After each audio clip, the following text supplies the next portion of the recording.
அனைவருக்கும் அன்பான வணக்கங்கள். 2/10/2024 புரட்டாசி மாதத்தின் 16ஆம் நாள் புதன்கிழமை மகாலய அமாவாசை. அமாவாசை குலதெய்வ வழிபாட்டிற்கு மிகவும் உகந்த நாள். இந்த நாளில் முறையாக முன்னோர்களுக்கு திதி தர்ப்பணம் கொடுக்கணும். இந்த நாளில் செய்ய வேண்டிய விஷயங்கள் பற்றி நமது சேனலில் ஏற்கனவே நான் பதிவு செய்திருக்கிறேன். இன்னும் எண்ணற்ற பதிவுகள் தொடர்ந்து வர இருக்கு.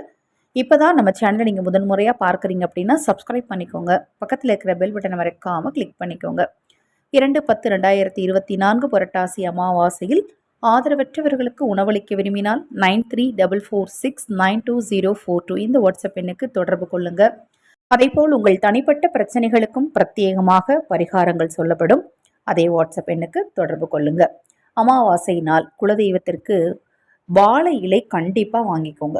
ஒரு சிறிய தட்டில் வாழை இலையை போடுங்க. அல்லது உங்கள் வீட்டில் மனைன்னு விளக்கு வைப்போம் இல்லையா, அந்த மனை இருந்துச்சுன்னா மனை மேலே நீங்கள் வாழை இலையை விரிச்சிட்டு அந்த வாழை இலையில் நவதானியங்களை வாங்கி பரப்பணும். இப்போல்லாம் நவதானியங்கள் 10 ரூபா பாக்கெட்டை நாட்டு மருந்து கடைகளில் வச்சுருக்காங்க.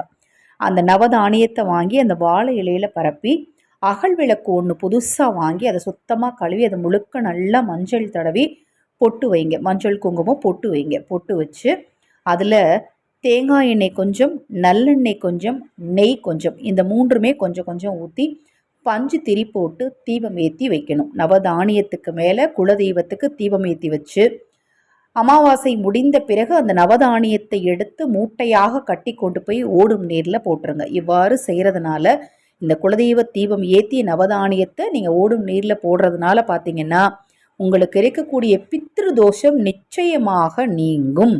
அது மாதிரி நான் பல வருஷமாக தர்ப்பணம் கொடுக்கலங்க. இந்த வருஷம்தான் நான் முறையாக தர்ப்பணம் கொடுக்குறேன். இதுக்கு முன்னாடிக்கெலாம் ஏதாவது பரிகாரம் இருக்கான்னா இந்த ஒரு தீப பரிகாரமே போதும். நவதானியம் வச்சு தீபம் ஏற்றி நவதானியத்தை கொண்டு போய் ஓடும் நீரில் போடுங்க. எப்பேற்பட்ட பித்ரு தோஷமும் நிச்சயமாக நீங்கும்.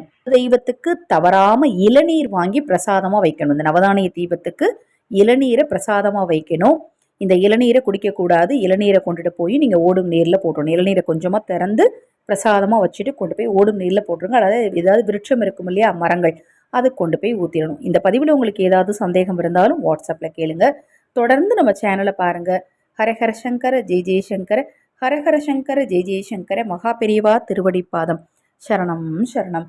இந்த பதிவை கேட்டுக்கொண்டிருக்கும் உங்களது அனைவரது வாழ்விலும் மகா பெரியவாவின் அருளாலும் குலதெய்வத்தின் அருளாலும் நல்லதே நடக்கட்டும்.